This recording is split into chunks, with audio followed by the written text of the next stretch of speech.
আজ আপনারা দেখবেন মাইক্রোসফট এক্সেলের একটা ছোট্ট টিপস অ্যান্ড ট্রিক্স। চলুন শুরু করা যাক ভিডিওটা।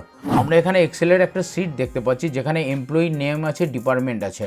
তো ডিপার্টমেন্টগুলো আলাদাভাবে করা হয়েছে। এখন কোন ডিপার্টমেন্টে কে কাজ করে আমরা চাই, তাহলে বেসিক্যালি আমরা কি করি, সাধারণত আমরা যেটা করি এক একটা নামে ক্লিক করে এক একটা ডিপার্টমেন্টের আন্ডারে আমরা কপি পেস্ট করে নিয়ে যাই।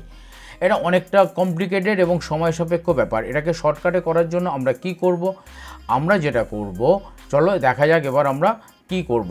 প্রথমে কি করছি, আমরা আগের ডেটাটাকে ডিলিট করে দিলাম, দিয়ে এবার আইটি কলমের অন্তর্গত প্রথম সেলটাতে আমরা ক্লিক করে ইকুয়াল, তারপরে ফিল্টার টাইপ করলাম, ফার্স্ট ব্র্যাকেট দিলাম, এমপ্লয়ি পুরো কলমটাকে আমরা সিলেক্ট করলাম।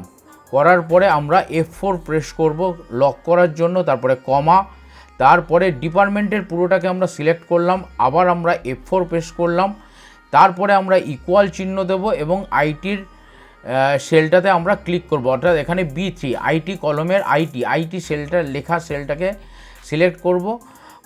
করার পরে আমরা ব্র্যাকেট দেবো এবং এন্টার কি প্রেস করব। করলে দেখো নামগুলো আইটির আন্ডারে যারা আছে নামগুলো অটোমেটিক চলে এসছে।